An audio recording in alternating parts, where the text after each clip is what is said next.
King Charles has been diagnosed with cancer. Our royal experts have all the latest news and reaction.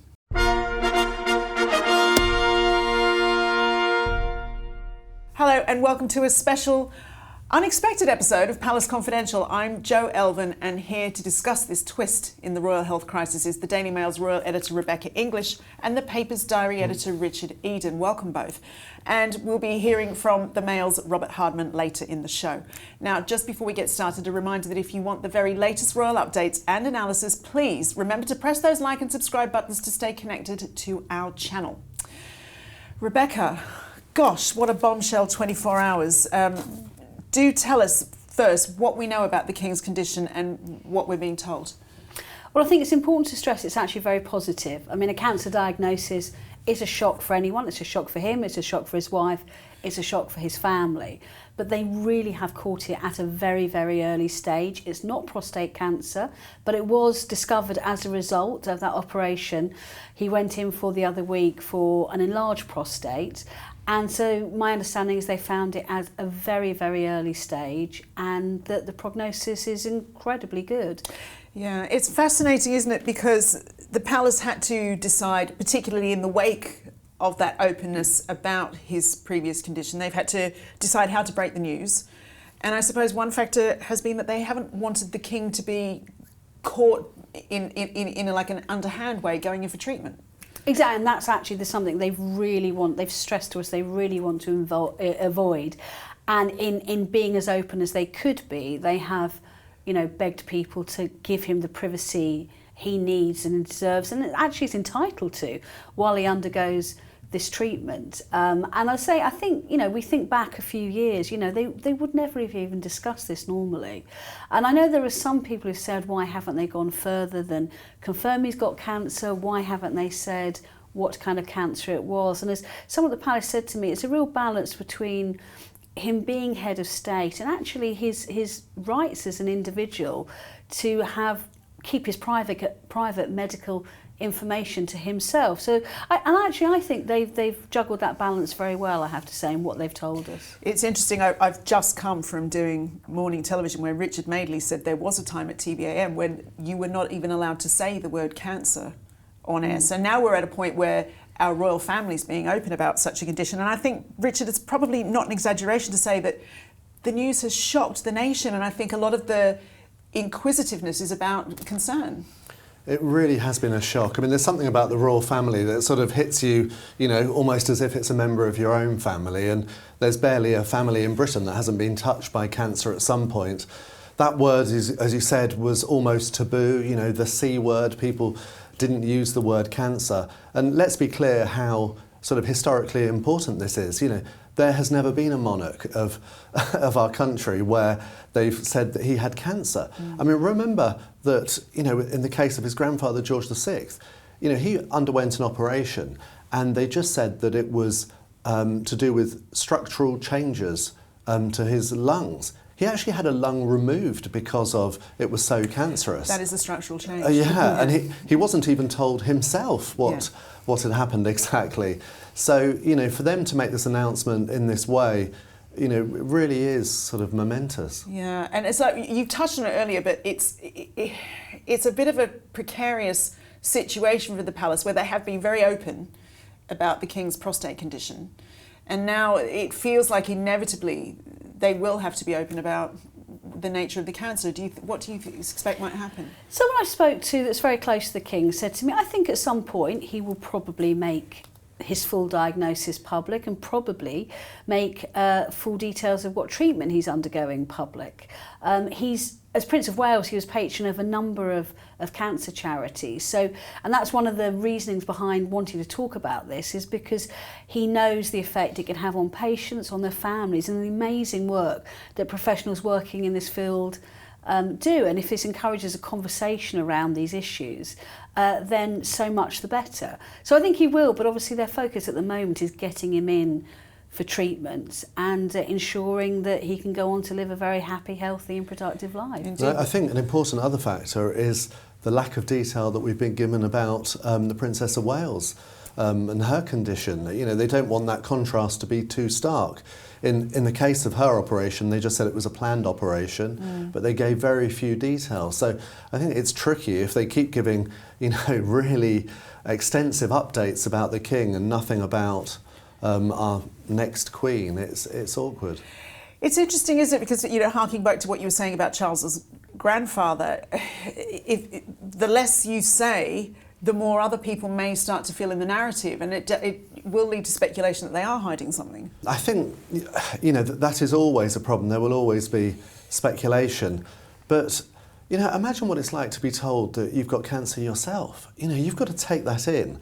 And now, then you've got the whole world looking. Yeah, he's taking that in public, and very bravely, in my opinion, he's made this statement, and now everyone's talking about it, everyone's got a view.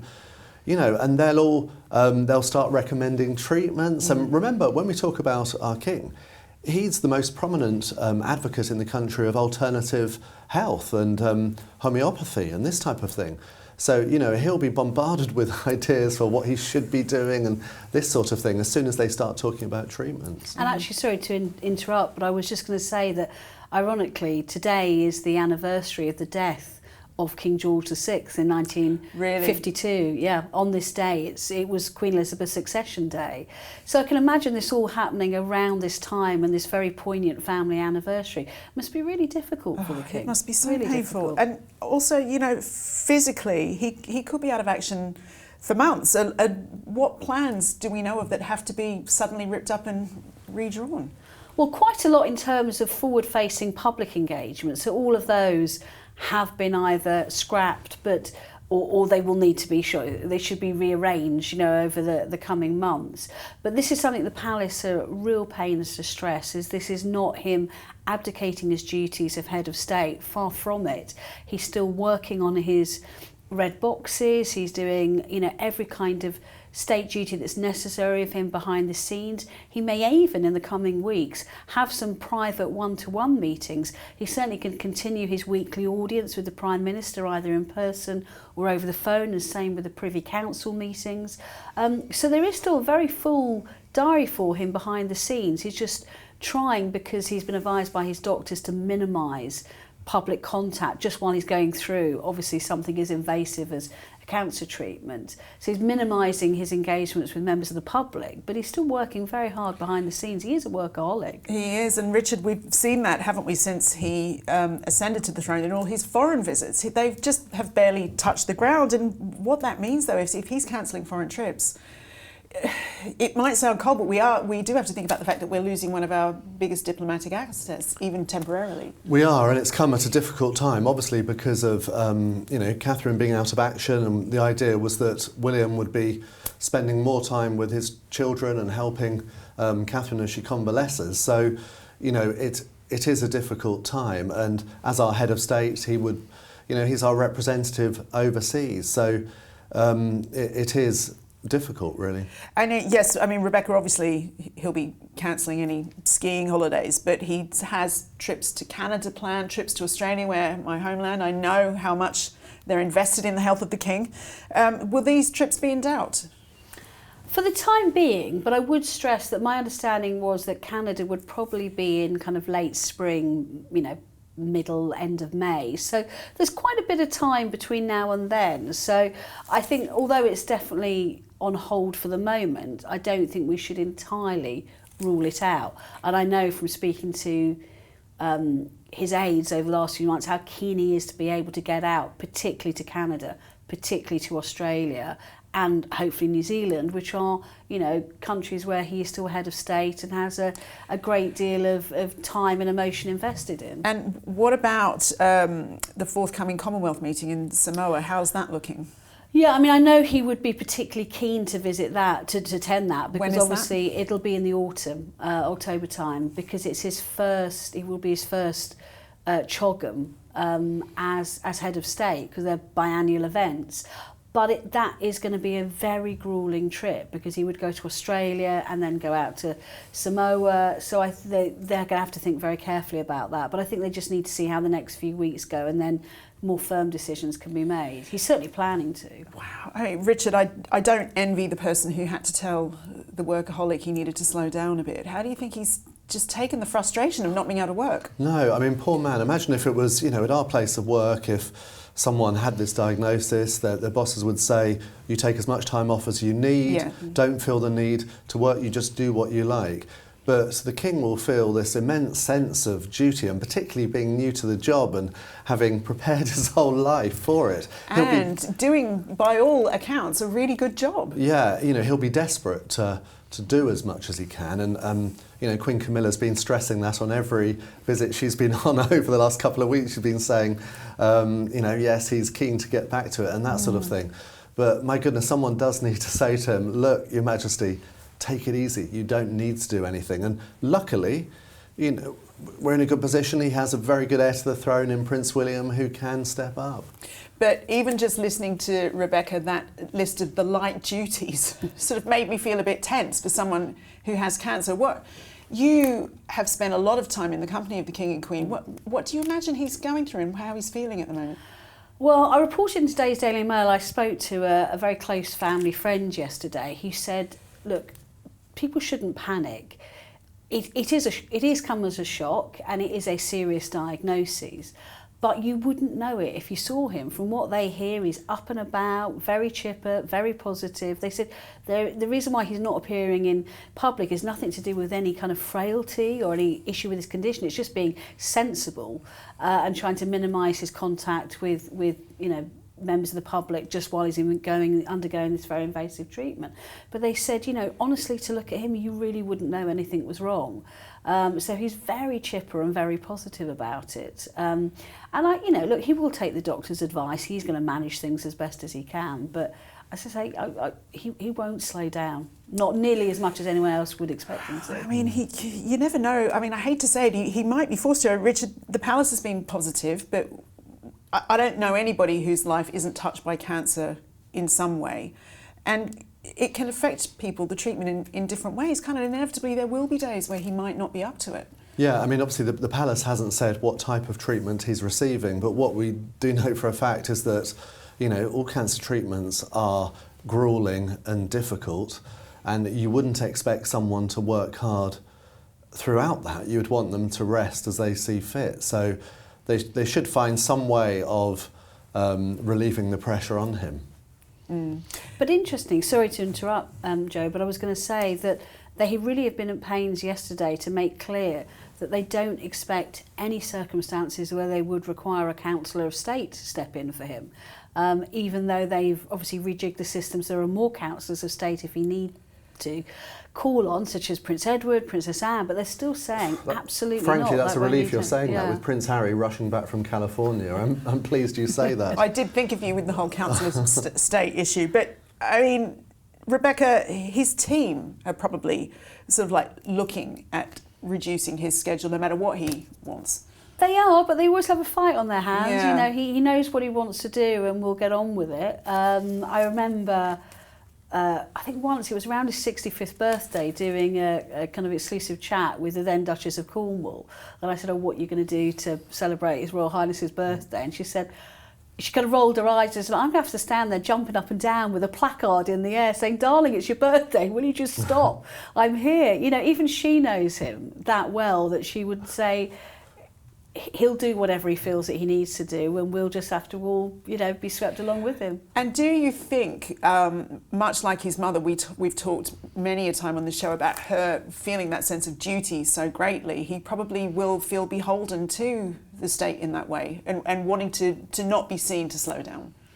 Yes, because of course, you know, the Queen, late Queen Elizabeth was, you know, very blessed in that she had remarkably good health when you consider it. I mean, we had the odd health scare over the years with, knee operations, her cataract done, she had some kind of back problems, but it really wasn't until the latter years of her life that she was really floored by the kind of general colds and flus, and we saw her getting a lot frailer. And there's a big shoes to fill, and he will feel like he has to live up to them. And you're right, you know, I think as Richard was saying, it's important to say, don't feel, you know, the weight of pressure on you. You've got to do what is best for yourself. Here, here. Robert Hardman is a Daily Mail columnist who has just published a biography of the King, and he told us what we can expect from Charles and his heir William during his convalescence. What we're going to see in the weeks ahead is the King doing all the regular constitutional stuff, much as before. When you're monarch, I mean, a good chunk of your work is state papers, red boxes, meetings with ministers, particularly meeting with the Prime Minister. I think all that will carry on as before. What's going to be different is we're not going to see him out and about in public. That's the stuff that's going to make him frustrated, I think. He's a very outward interfacing monarch. He loves walkabouts. He likes crowds. That's going to have to stop because his doctors have said, look, we can't have you going into crowded spaces with lots of strangers because you're undergoing treatment. So clearly that's off limits. But the head of state role, that carries on pretty much unchanged. I think over time it's clearly that there are key moments in the calendar when we do expect to see the King in person, and the fact that he's not there is going to be felt. I think the first one we're going to see will be next month. The second Monday in March is always Commonwealth Day, and that was a day that the late Queen took very seriously, and that King Charles takes very seriously as head of the Commonwealth. So to not be there in Westminster Abbey for the big service, I think he will definitely feel that. Easter's a big time for the monarchy, the gathering at Easter, but that's preceded by a very ancient ceremony called Royal Maundy, something that the Queen loved dearly, one of her favourite events of the year. He absolutely loves it too. I suspect he won't be able to do that. So those are the moments, I think, when we're going to feel his absence the most. Looking ahead, obviously it all depends on the prognosis. He's going to want to get back into action. If all goes well, maybe one might start seeing him out and about, perhaps in the summer. I don't know. I'm not a doctor.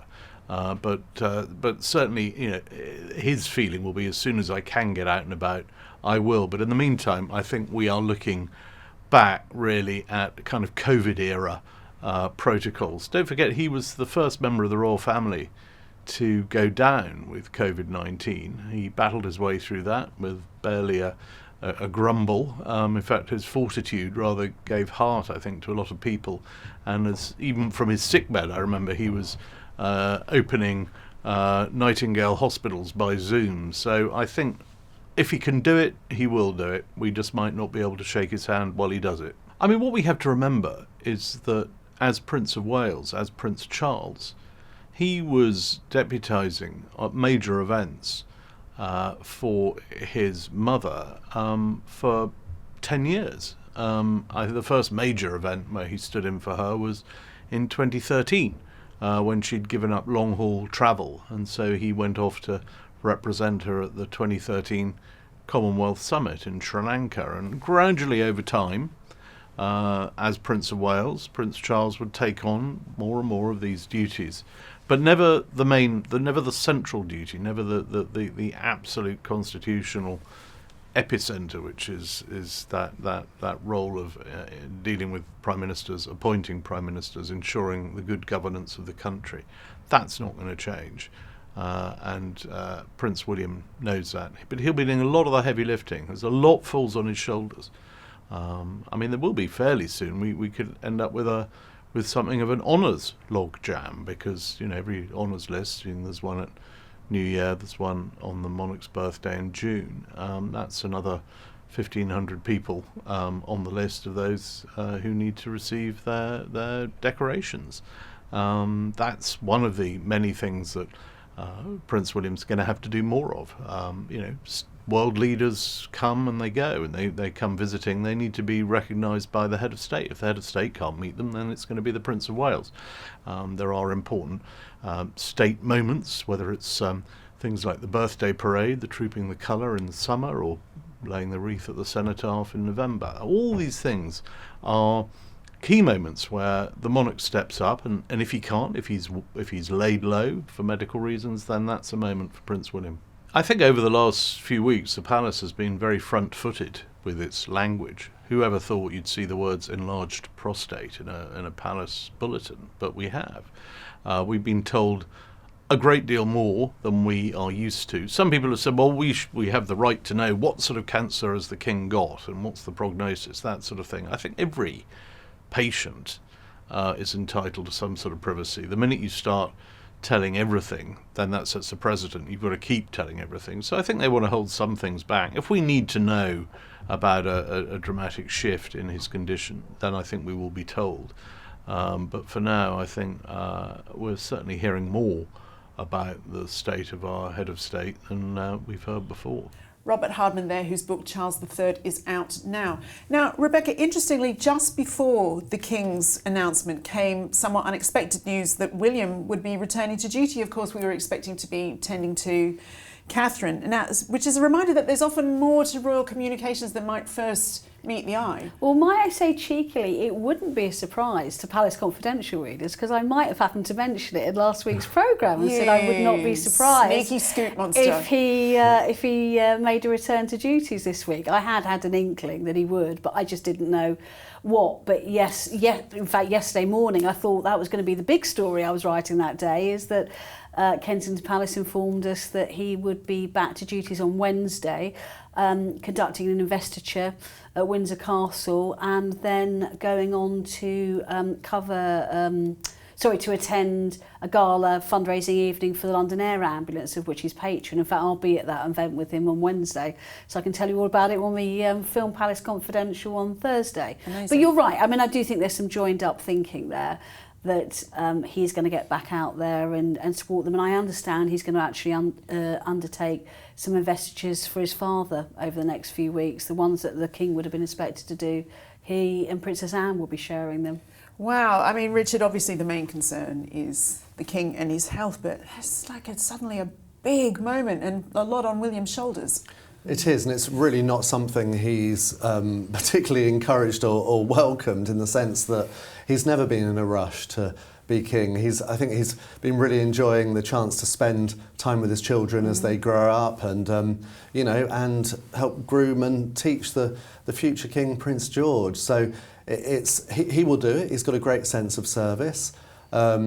And the great thing about Prince William is that, for example, if you found out that you're going to be knighted by Prince William instead of the King, people won't be too disappointed. They'll still be thrilled, and it's, he can make that step up, and no one will be too disappointed by that. Rebecca, you mentioned the air ambulance event. Apparently, on Wednesday night he'll be making a speech. Now, do you think they'll be altering that speech? Because there'll be suddenly a lot more interest in whatever he has to say. I mean, it wouldn't be surprised if he inserts something like saying thank you for all your good wishes at the time. When I spoke to Kensington Palace yesterday, they didn't want to give an on-the-record statement at all, because I think they felt, rightly so, that it was all about his father, his father being able to tell the story of his cancer diagnosis himself. But they made the point to me that William is in regular contact with his father, as he is always, and obviously will support him in any way he can. Richard, do you think there'll also be a lot of demands for him to be a statesman during this time? For Prince William to be, yes. I mean, he will be called upon more, and there'll be more events he has to attend. And as you say, that people will be paying closer attention to his speeches and all this type of thing. It's an unfortunate result of cancer, when that big word is mentioned, that people do start to think about the future more. So everything he does from now on, and everything that Catherine does, suddenly becomes that bit more important. Yeah. Now, onto the elephant in the room. Harry, it was my first thought after I got over the news. It was like, oh, well, maybe Harry will visit. And lo and behold, I think he's arriving as I speak to you right now. He's barely seen his father for a year. This could be the turning of the tide.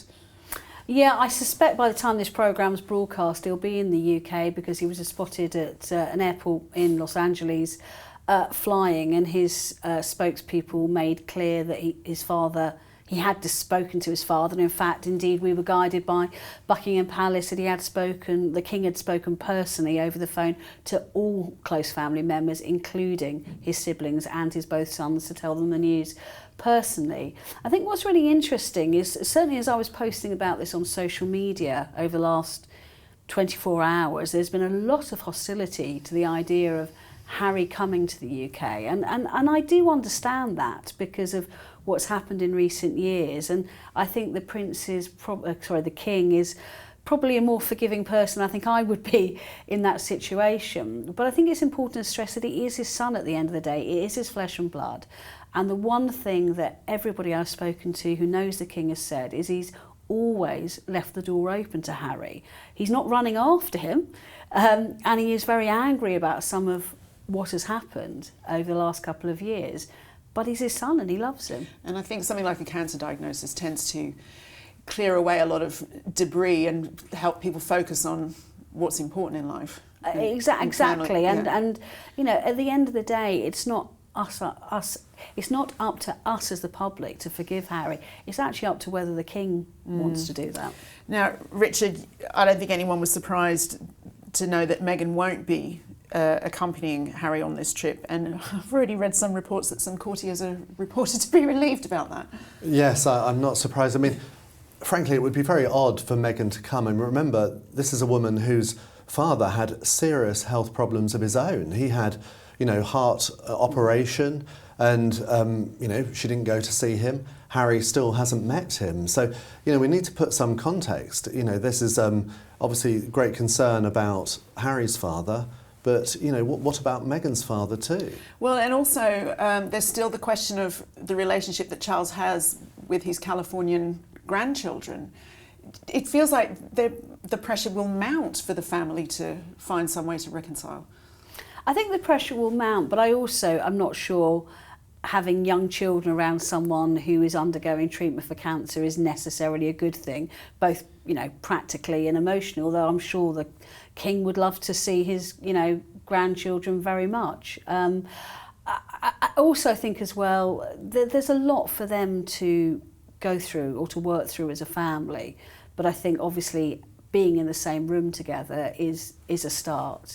I think William, the situation's a little bit more tricky there. Well, they will have to speak to each other, won't they? I was just going to say, I felt the way that Prince Harry sort of rushed out a statement, you know, pretty much like within an hour of the palace statement about King Charles's health was rather tasteless. You know, again, I'm always concerned with half an hour. You know, I'm always concerned with Harry and Meghan that, you know, they want to be the centre of the story. Well, in fairness, backing up what we've just been saying, it's his father. He can, you know, there's an argument for he can say what he wants when he wants. He can, but we've seen this like on King Charles's birthday, where we had the spokesman giving you know, details about what they were going to say and when they were going to talk, and then details of how Meghan was on the call and all this sort of stuff. It just struck me as slightly tasteless. So I hope that Harry behaves in a dignified manner and doesn't try and insert himself in the centre of this story. I think it's just inevitably, though, one of those things, isn't it? No matter what Harry does, everybody's looking and somebody's got a view on it. But back to the William and Harry question, do you think that they will be able to have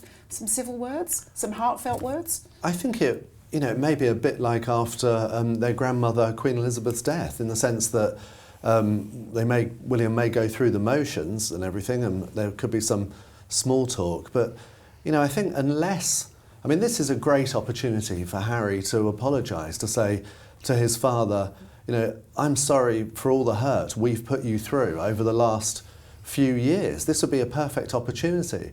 But I think unless he does that, there's still going to be a real edge between him, his father, and his brother.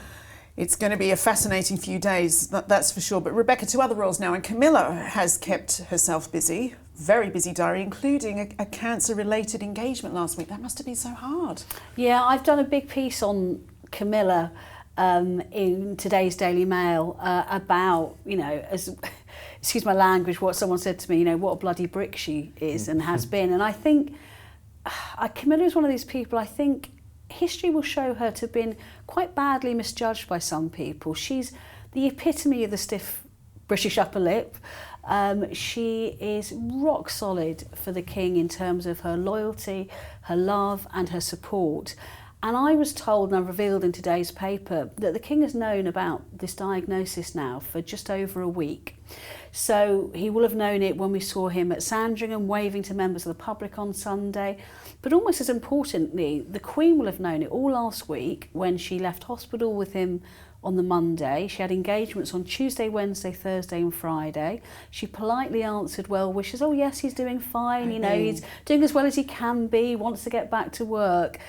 She was so stoic in that. And as you mentioned, on the Wednesday, she actually opened a new Maggie's Cancer Care Centre as a charity she'd been patron of since 2008 in North London, actually going to a cancer care clinic, knowing her husband's about to start that sort of fight himself. And she, again, was, you know, utterly brilliant in talking to people, reassuring people that the king was all right. I mean, that shows massive strength of character. And putting on that face with all of that pressure going on in the background. And laughing and joking, you know, with the Strictly Professionals, you know, everything was about other people, not about herself and not about the king. And I think it's a real testimony to her character. And I'd like to think that those who have yet to be convinced about, you know, Camilla's suitability as the head of state's wife might like to reconsider after this. I think that's a nice place to wrap on for now. Another extraordinary week in the life of the royal family. We do wish the king the very best of health, and we'll be back on Thursday for our regular show. Do join us then. Thank you to my guests, Rebecca, Richard, Robert, and to you for watching as always. We'll see you in a couple of days. Bye for now.